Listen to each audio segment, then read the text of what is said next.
Right then, we're going to do some tropical drinks or tiki drinks. This is now coming into summer, and if you are Canadian or you live really up in the north of the American continent, you really get to appreciate summers because we wait. My God, did we wait so long for them? Oh, God. But they're here. Well, slowly here. We're going to start off with the original, the guy that actually started the whole tiki, or what I like calling the tropical craze. Now, there's something you've got to be well aware of, and I'm probably going to get in trouble for this, and I'll probably get banned, and there's going to be a lot of people who are going to be upset by what I'm about to say. But I never realized this until the last 5 years, is that tiki basically got hijacked by a couple of white guys and created into this huge marketing achievement for and category of cocktails that we know as tiki cocktails. I like to refer to them now really as tropical as much as I can, so tropical drinks, because tiki is actually gods for the people of the Polynesian nations and New Zealand nations of peoples, okay, and the islands all around that area in the Pacific. And it got hijacked, and at the end of the day we got to acknowledge that fact, okay? But nonetheless, still doesn't mean you should throw the drinks down the drain. They are great drinks. And the original person was a guy called Ernest Raymond Gant, who was born in the early 1900s. Some say California, some say Texas. Either way, he was born around 1907, I believe. And in the 1930s, he actually started introducing the world to tropical drinks. Now, before then, you've got to remember now, before then, the drinks were mainly things like a Tom Collins or a whiskey sours, juleps, smashes, martinis, Manhattans,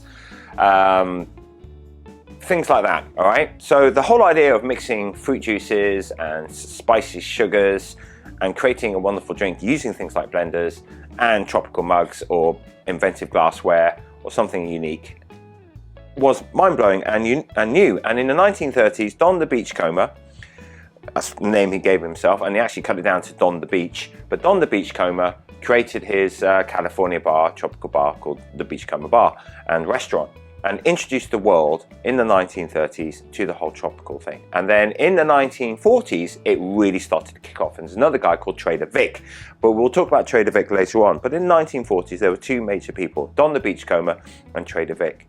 Now, you also got to remember something about the 1940s.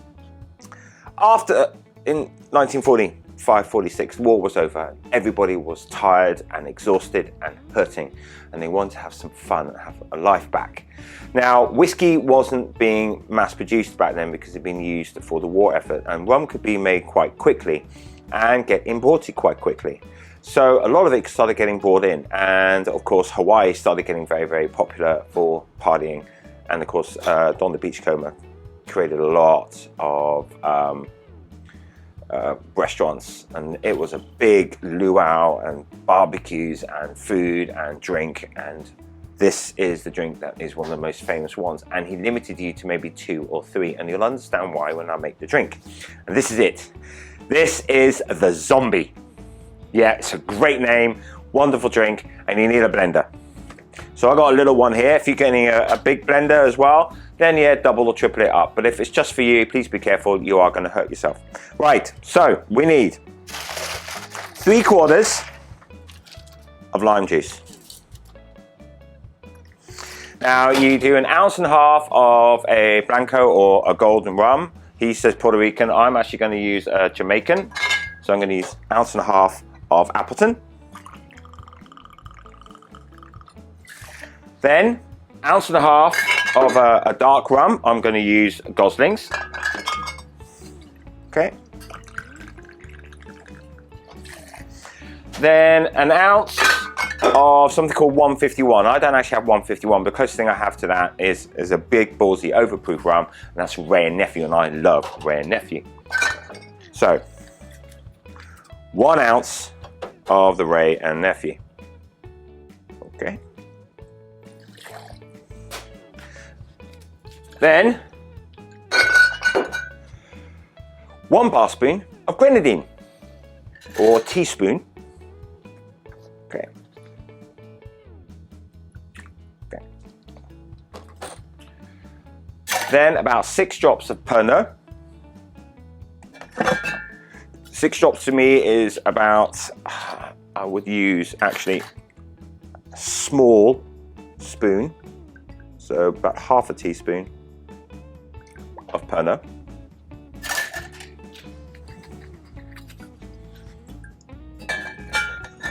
Then half an ounce of something called Don's Mix. Now Don's Mix is cinnamon and grapefruit. So it's 2 parts grapefruit juice to 1 part cinnamon syrup. Now, when it comes to this drink, we've actually got to thank somebody, a guy called Beachcomber. Now, Beachcomber spent decades finding out the recipe of these drinks because Don the Beachcomber was notorious for not telling anybody his recipes. When you worked for him, he literally had the bottles marked A, B, C, D, E, F, 1, 2, 3, 4, 5, and he would say mix A, B, 1, 2, C, D, 8, 9 together. So the bartenders didn't know, and also meant his competition didn't know. He was very, very secretive. But Beachcomber searched and found it, and this is the closest thing he found to the original recipe. So far we've got 3/4 of lime, 1.5 ounces of Puerto Rican or Blanco or Golden rum, 1.5 ounces of a dark rum, 1 ounce of an overproof or 151 rum, and I'm using Ray and Nephew for this, and then 6 drops or a very small teaspoon of Pernod, a full teaspoon of Grenadine, and then half an ounce of Don's Mix.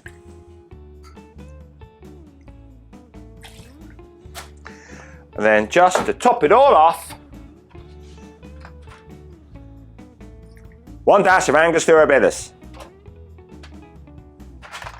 Get some pebble ice or crushed ice, 1 scoop.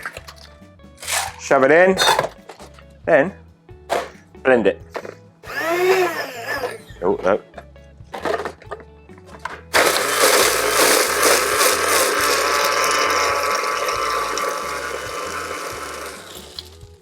Then pour it all in. There you go. Oh, get a nice big straw. Now with this one, I love to just garnish it like, okay? Add just a little bit more ice, top it up. There you go. So garnish it like, if you can put the kitchen sink in there, go for it. So what I'm gonna do is gonna get a little bit of mint. All right, okay. Put that in there like so, okay.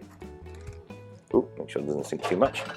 Get myself some orchids, edible flowers. If you are getting edible flowers, please make sure you find them from a good supplier, a registered supplier. Otherwise, you can end up with something really quite poisonous, okay?